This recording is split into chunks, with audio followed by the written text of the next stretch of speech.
enjoy ngayon ang Don Bell sa Hong Kong. Sabi nga ng mga netizen, kung sila lang ang dalawa, talagang hindi lang yan ang makikita natin. Dahil marami na ngang nakakakita pero napaka-sweet nilang dalawa. Happy for you, Don Bell. Nakapagbakasyon na sila together, ang saya ng puso ko. Take your time, Don Bell, every moment with each other. And imagine, paano kaya kung sila lang dalawa? Nasa out of the country, super sweet siguro. Not loud but proud.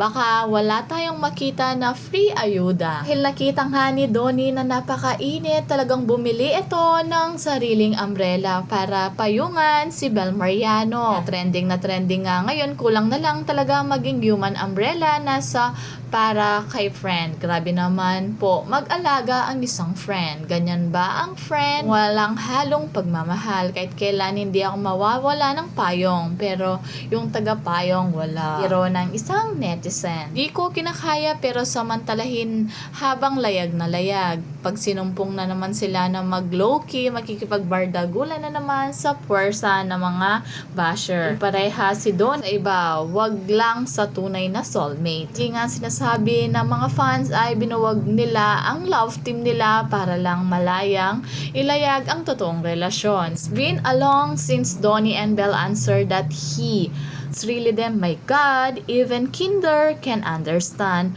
all the things Donnie and Belle are saying. They just don't want to admit that they are the one because Donnie really wants private. They are not yet confessing, and even thought Donnie is making it very obvious in Vice and MJ answer, there are still many negros. Donnie is right, whatever they say or do, they will still say something and they will not be contented. That's why they want both of them private. Special moments they don't show them because they just want them, and it is necessary for Donnie to do a trick in the times of ABS-CBN ball to propose the Donnie. Marami tayong hindi nakikita about sa Don Bell dahil gusto nila ay sila lang ang nakakaalam. Ayaw man aminin na in public na sila na, pero tignan mo naman sa kanilang kilos ay halatang halata na. Kaya nga laging sinasabi nila ay what you see, what you get. Sana ay yun panatag na ang mga basher dahil kapag natapos na ang tayo sa wakas, baka may lumapit lang